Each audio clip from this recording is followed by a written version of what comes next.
सर्वविदित है sir, education can change everything. शिक्षा अगर है तो सब कुछ आप बदल सकते हैं। जो न्यू एजुकेशन पॉलिसी है सर, वो इंडिया के बेस्ट रिसर्चर ने डिज़ाइन किया है। उसमें 2, 3, 5 का कॉन्सेप्ट है। तो उसमें एक क्लियर कट है कि जो आपका क्लास 5 तक का एजुकेशन है वो रीजनल लैंग्वेज में हो, ताकि बच्चा उसको पढ़े भी, सीखे भी, समझे भी और इन्जॉय भी करे। ये चारों फैक्टर जब काम करेंगे तभी बच्चे का मेंटल ग्रूमिंग डेवलप होगा। इन सब के बावजूद भी एक फेयर मिक्स ऑफ स्पोर्ट्स है कि बच्चा पढ़ने के साथ साथ एक्स्ट्रा करिकुलर एक्टिविटी और स्पोर्ट्स में भी इन्वॉल्व हो। लेकिन दुख के साथ कहना पड़ता है कि हमारे आसपास से अच्छे अच्छे स्कूलों में स्पोर्ट्स की फैसिलिटी नहीं है, एक्स्ट्रा करिकुलम की फैसिलिटी नहीं है। केवल 8 बुक और वही घिसे पिटे टीचरों के अराउंड करके बच्चों के साथ कहीं ना कहीं छद्म खिलवाड़ किया जा रहा है। तो मैं न्यू एजुकेशन पॉलिसी को लेकर काफ़ी संतुष्ट हूँ। और मैं जितने लोग भी देख रहे हैं मेरे वीडियो, चाहे गार्जियन हो या स्कूल के लोग, सबसे हाथ जोड़ के निवेदन है कि बच्चे को हिंदी और इंग्लिश मीडियम रिस्ट्रिक्ट मत करिए। इंग्लिश ज़रूरी है, इसमें कोई डाउट नहीं है, पर बच्चे क्या समझ रहे हैं, कैसे पढ़ रहे हैं, क्या उनको पढ़ने में ज़्यादा आनंद आ रहा है, उस पर ज़्यादा फोकस करिए। मैं इस वक्त जनपद गाज़ीपुर के उस गांव में मौजूद हूं जिसे एशिया का सबसे बड़ा गांव गहमर के नाम से जाना जाता है। और गहमर का वो गांव, इसका हर एक घर के बगल में देश की रक्षा करने के लिए एक मिलिट्री परिवार में हर घर का एक व्यक्ति मौजूद है। उसी गांव में मैं द राफेल एकेडमी, नाम बड़ा अचंभा है। द राफेल के नाम से सरकार हिलती है, लेकिन उसी राफेल का नाम रख करके पूर्व सांसद विश्वनाथ गहमरी ने, जो गाज़ीपुर ही नहीं पूरे पूर्वांचल के हालात को बताया था पार्लियामेंट में, और उस वक्त के प्रधानमंत्री जवाहरलाल नेहरू को आंसू बहाना पड़ा था। और आज जो गाज़ीपुर का विकास है वो सिर्फ हमारे पटेल कमीशन जो बनाया गया था विश्वनाथ गहमरी द्वारा, उनके तकरीर के ज़रिए, भाषण जो पार्लियामेंट में हिस्सा जो पेश किया था उसके ज़रिए बनाया गया था। और जो कुछ भी आज गाज़ीपुर क्षेत्र में विकास है, विश्वनाथ गहमरी को नहीं भुलाया जा सकता है। जो लोग नाम ले रहे हैं कि हमने विकास कर रहे हैं, उसमें वो उनका हिस्सा उतना ही है कि सरकार में है, वरना विश्वनाथ गहमरी का ही हिस्सा है। उन्हीं का नाम है कि जिन्होंने खाका खींच के बताया था कि हम गाज़ीपुर के क्या हालात हैं। आज जो कुछ विकास हो रहा है उसी क्षेत्र में द राफेल एकेडमी देखने में जो एक संस्थापक है, मैं इनसे खुद इनका नाम जानते हुए जानना चाहता हूं कि आपके जहन में ये नाम क्या आया और क्या आप पेश करना चाहते हैं समाज को। जी सर प्रणाम। मेरा नाम सर कुणाल सिंह है। मैं भूतपूर्व सैनिक हूँ और मैं सेना से 15 साल 15 दिन करके अपने गांव में आया, गांव और समाज की सेवा के लिए। वहाँ पे मुझे लगा यहाँ आने के बाद कि कहीं ना कहीं हमारा क्षेत्र 2 चीज़ों में काफ़ी ज़्यादा पिछड़ा हुआ है। पहला है सर स्वास्थ्य, दूसरा है शिक्षा। तो चूँकि मैं 7 साल यूनाइटेड नेशन के साथ रहा, मेरे साथ यूनिसेफ का, रेड क्रॉस का, सबके साथ मुझे काम करने का अवसर मिला, तो जहाँ पे मुझे लगा कि शिक्षा को लेके मैं गांव में एक नया प्रयास कर सकता हूँ, जहाँ पे नॉर्मल एजुकेशन से हट के डिटेल्ड एजुकेशन और कॉम्पिटिटिव एजुकेशन की तरफ आगे बढ़ा जाए और इस तरह के एजुकेशन से बच्चों को एक नया दुनिया में लेके जाया जाए, जहाँ एक हमारा रूरल एरिया, गांव के क्षेत्र या आसपास के लोग उसको सोच भी नहीं सकते हैं। जो इंडिया के टॉप 10 स्कूल हैं उसमें RIMC है, मिलिट्री स्कूल है, सैनिक स्कूल है, RK मिशन है, नेत्रा आर्ट है, विद्या भारती है, विद्या सदन है, नवोदया है, सेचस है। तो इस तरह के जो स्कूल हैं जहाँ पे एंट्रेंस बेस एग्ज़ाम होता है, पर हमारे यहाँ का बच्चा केवल स्कूलिंग करके उस एग्ज़ाम को क्वालिफाई नहीं कर सकता है। तो हमने सोचा कि क्यों ना इस तरह का करिकुलम डेवलप किया जाए जहाँ बच्चा उस कंपटीशन के लिए प्रिपेयर करे और उस तरह के स्कूल में जाए। अगर किन्हीं कारणों बस बच्चा उस स्कूल में जाता भी नहीं तो उसका बेस इतना स्ट्रांग हो जाए कि वो अपने सिलेबस और पढ़ाई को लेके एंजॉय करने लग जाए। इन्हीं सब थॉट्स को लेके मैंने ये नवाचार बोल सकते हैं, एंटरप्रेन्योरशिप बोल सकते हैं, इनोवेशन बोल सकते हैं, इसको किया। 50 सीट की एकेडमी इनिशियल हमने खोली थी, पर गांव के लोगों ने, आसपास के लोगों ने समर्थन किया, जागरूक लोगों ने, और अपने बच्चों को दिया। और 3 महीने में हमारे बच्चे इतने स्ट्रांग हो गए हैं सर, जो आप तो पर्सनली मिल के देखे।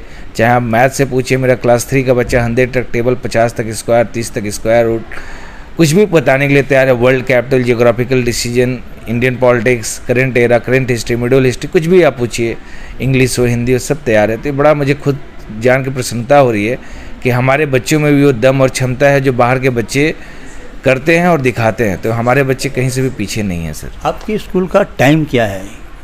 सर मेरा स्कूल का टाइम सुबह 8 बजे से लेके शाम के 6 बजे तक है।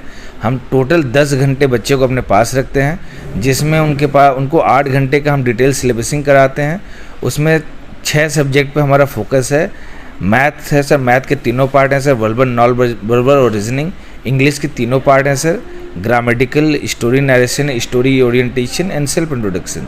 इसी तरह जीके का सर, करंट अफेयर, स्टैटिक्स और जनरल नॉलेज तीनों पार्ट्स है सर। इसी तरह हिंदी का सर व्याकरण और हिंदी लेखन है। मैथ में सर रीजनिंग के अलावा भी बहुत सारी चीज़ें हैं। तो ये टोटल कंबाइंड स्ट्रक्चर है सर। और ये लेवल एसएससी का है सर। ये बच्चा मेरा क्लास 5 का बच्चा एक एसएससी लेवल की पढ़ाई करता है। और क्लास 5 का बच्चे का यहाँ का 3 महीने का स्टैंडर्ड इस तरीके का है कि कोई भी नॉर्मल स्कूल के 8 के बच्चे से भी कंपटीशन करने के लिए तैयार है। अपने इस सोच को घमर में ला कर के पेश करने का इतनी अच्छी थीम आपने शहर को नहीं इकट्ठा किया, शहर को नहीं चुना, आपने घमर गांव को क्यों चुना? सर ये इस तरह का एजुकेशन सिस्टम केवल लखनऊ में है या पटना में है? मुझे लगा कि हमारे गांव में कई ऐसे परिवार हैं जो उतना बड़ा अमाउंट 10,000, 15,000, 20,000 रुपया पर मंथ नहीं दे सकते हैं। तो क्यों ना मैं गांव में उस तरह के लोगों के लिए इस तरह की व्यवस्था बनाऊं जहां पे कम खर्चे में उस तरह की क्वालिटी एजुकेशन बच्चों को दी जा सके। और दूसरा थीम ये भी था सर कि एक ऐसा टाइम आएगा कि जहाँ पे हम उन बच्चों को भी हेल्प कर पाएंगे जो बच्चे सच में पैसे देने लायक नहीं है। तो अगले साल से हमारा ये भी प्लान है कि हम लोग स्कॉलरशिप एग्ज़ाम करें, उसमें से 10-15 जो टॉप बच्चे हैं, चाहे वो किसी भी कंडीशन का हो, चाहे अमीर हो, गरीब हो, कुछ भी हो, उनको हम अपने एकेडमी में लेकर आए, उनको फ्री एजुकेशन दें और उनको इतना स्ट्रांग बना दें कि वो जाके अच्छे अच्छे कॉलेज में दाखिला ले सके और हमारे क्षेत्र का नाम बदल सकें। सब सर्वविदित है sir, education can change everything. शिक्षा अगर है तो सब कुछ आप बदल सकते हैं। जब मार्कवेले का आपने एक स्टोरी सुना होगा, जर्मनी में जब उनका हिटलर के बाद का डिस्टर्बेंस आया था, तो उन्होंने बोला था कि सर ना हमें रोज़गार चाहिए, ना हमें इंफ्रास्ट्रक्चर चाहिए, ना हमें गवर्नमेंट फैसिलिटी चाहिए। अगर हमको देना है तो या तो हेल्थ दो तो एजुकेशन दो, एजुकेशन कैन अचीव एवरीथिंग। तो उसी कॉन्सेप्ट को लेकर मैं गांव में आया सर, जहाँ पे एक अलग तरह के एजुकेशन पैटर्न की होड़बाजी थी, तो एक नया करने की कोशिश है। और मैं खुद बड़ा संतुष्ट हूँ, जब बच्चे बहुत अच्छा परफॉर्म कर रहे हैं तो अच्छा लगता है कि नहीं हम लोग सही डायरेक्शन में जा रहे हैं। आपकी पढ़ाई का जो लैंग्वेज है वो क्या हिंदी है, इंग्लिश है, क्या चीज़ रहना चाहते हैं? सर चूँकि मेरे यहाँ के बच्चे थे वो इंग्लिश बैकग्राउंड से तो आए थे, लेकिन उनकी इंग्लिश की कंडीशन बहुत ज़्यादा अच्छी नहीं थी। तो इसलिए हमने क्या किया कि एक फेयर मिक्स बनाया। इसको बोलते हैं सर एंग्लो इंडियन। पहले बच्चे को हम लोग हिंदी में समझाते हैं, फिर इंग्लिश में उसको पढ़ाते हैं, और फिर हिंदी में समझाते हैं और फिर इंग्लिश में लिखाते हैं। तो उसकी इंग्लिश की समझ तो बढ़ती है, साथ में उसका जो सिलेबस अंडरस्टैंडिंग है वो काफ़ी अच्छा चला जाता है। तो इसको एंग्लो इंडियन बोलते हैं सर, कि इंग्लिश में पढ़ाना, हिंदी में समझाना और फिर इंग्लिश में लिखा देना। तो इससे बड़ा यही कॉन्सेप्ट है सर हमारा। आपके ख्याल में जो आजकल इंटरनेशनल स्कूल के नाम से स्कूल चल रहे हैं, बड़े बड़े अंग्रेजी स्कूल के कह रहे हैं, उनमें और आप में क्या फ़र्क होगा? सर एक शिक्षण संस्थान होने के नाते मैं फेयरली किसी का क्रिटिसिज्म नहीं करूँगा, लेकिन ख़ास करके जो इंग्लिश मीडियम बहुत तेज़ी से फैले हैं, या आप कह सकते हैं कि यहाँ शिक्षा व्यवस्था में संचालित हुए हैं, उनके साथ यही समस्या है कि वो सारे लोकलाइज टीचर को लेकर रखते हैं। बच्चों को इंग्लिश मीडियम के नाम पे पढ़ाते तो हैं, पर बच्चों की इंग्लिश की समझ नहीं हो पाती, और वो बच्चे धीरे धीरे एजुकेशन से डिस्ट्रैक्ट हो जाते हैं। न वो हिंदी मीडियम लायक रह जाते हैं, न इंग्लिश मीडियम लायक रह जाते हैं। मैं ये बात पेरेंट्स से भी अपील करूँगा। न्यू एजुकेशन पॉलिसी में गवर्नमेंट ने भी इंट्रोड्यूस किया है कि क्लास 5 तक बच्चे को उसके रीजनल लैंग्वेज में ही पढ़ाया जाए। जब एक बार बच्चे की पढ़ाई की समझ बढ़ जाती है तो आप कोई भी लैंग्वेज पढ़ाएंगे बच्चा समझ जाएगा, पर इनिशियली आप उस पर इंग्लिश थोप देंगे तो शायद वो बच्चा उस तरीके से परफॉर्म नहीं कर पाएगा, और जो बच्चा पढ़ने में भी अच्छा है वो भी प्लग्ड कर जाएगा, टूट जाएगा। इसीलिए जब मैं इस इंस्टीट्यूट को खोला सर, एकेडमी को खोला, तो मेरे पास कई तरह के बच्चे आए। उसमें बहुत अच्छे स्कूल के इंग्लिश मीडियम के भी आए, कुछ गवर्नमेंट हिंदी स्कूल के भी आए, कुछ प्राइवेट हिंदी स्कूल के भी आए। जब मैं एक कंपैरिजन लिस्ट बनाया तो मैं बड़ा आश्चर्यचकित रहा कि जो बच्चों का मेंटल ओरिएंटेशन है इंग्लिश मीडियम वाले का बहुत कम है, लेकिन हिंदी मीडियम वाला अपने कॉन्सेप्ट, अपने आइडियाज़ को लेकर क्लियर है। तो मुझे लगता है कि अगर बच्चे को आपको पढ़ाना ही है तो हिंदी मीडियम और इंग्लिश मीडियम के चक्कर में मत पड़िए, जहाँ बच्चा अच्छा से समझ जाए, पढ़ ले, वहीं पढ़ाइए।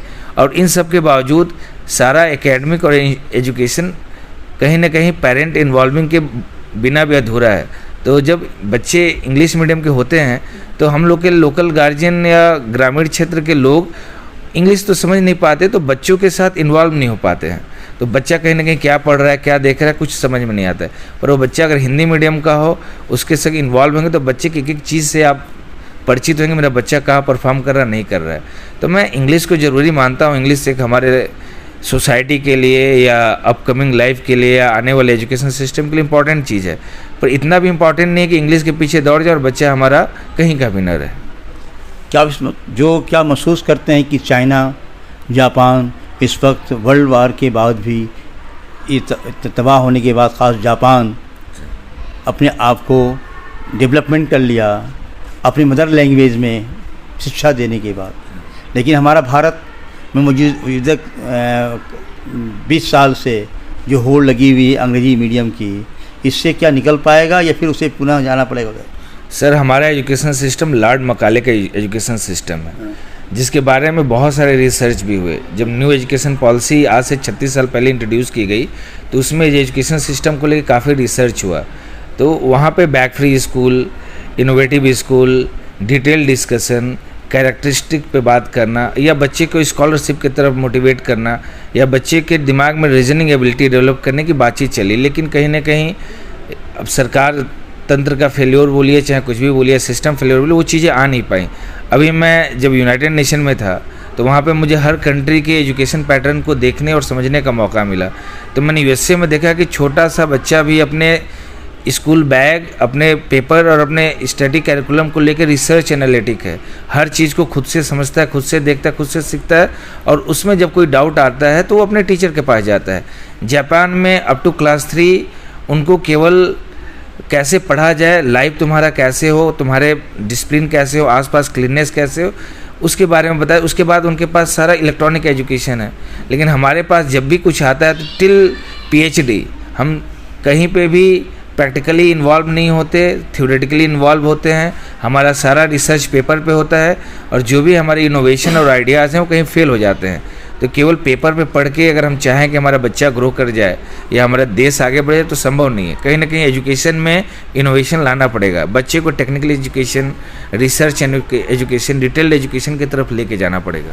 मेरा कहना है कि क्या बच्चे को मदर लैंग्वेज सबसे अच्छा हो सकता है? जो न्यू एजुकेशन पॉलिसी है सर, वो इंडिया के बेस्ट रिसर्चर ने डिज़ाइन किया है। उसमें 2, 3, 5 का कॉन्सेप्ट है। तो उसमें एक क्लियर कट है कि जो आपका क्लास 5 तक का एजुकेशन है वो रीजनल लैंग्वेज में हो, ताकि बच्चा उसको पढ़े भी, सीखे भी, समझे भी और इन्जॉय भी करे। ये चारों फैक्टर जब काम करेंगे तभी बच्चे का मेंटल ग्रूमिंग डेवलप होगा। इन सब के बावजूद भी एक फेयर मिक्स ऑफ स्पोर्ट्स है कि बच्चा पढ़ने के साथ साथ एक्स्ट्रा कैरिकुलर एक्टिविटी और स्पोर्ट्स में भी इन्वॉल्व हो। लेकिन दुख के साथ कहना पड़ता है कि हमारे आसपास से अच्छे अच्छे स्कूलों में स्पोर्ट्स की फैसिलिटी नहीं है, एक्स्ट्रा कैरिकुलम की फैसिलिटी नहीं है।